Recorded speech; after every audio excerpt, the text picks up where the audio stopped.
Please camera off করেন, আপনি please camera off করেন। আপনার কর্তৃপক্ষের সাথে আমি অফিসিয়ালি আমি স্টেটমেন্ট দিব, ঠিক আছে? আমি কিছু আমি হচ্ছে ওনার কাছে, আচ্ছা আমি আগে আমার স্যারের সাথে কথা বলেন। আপনি প্লিজ ক্যামেরা অফ করেন, আপনি প্লিজ ক্যামেরা অফ করেন। আমি কিন্তু আপনাকে, আপনি প্লিজ ক্যামেরা অফ করেন, আপনি ক্যামেরা অফ করেন প্লিজ। আমি হচ্ছে আমি স্যারের সাথে কথা বলে নেই, আমি স্যারের সাথে কথা বলে নেই, ঠিক আছে?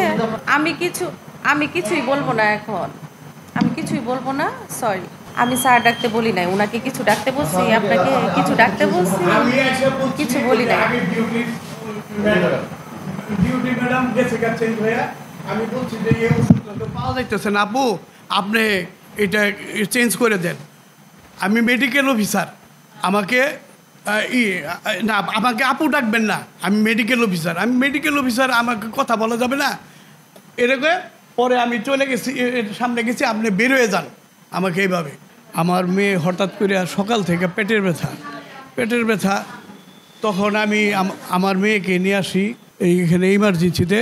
তখন এক ডিউটি ডাক্তার ছিল, হিন্দু মহিলা, উনি আমার লেখা দিয়ে গেল ভর্তি এবং ওষুধ লেখা দিয়ে গেল।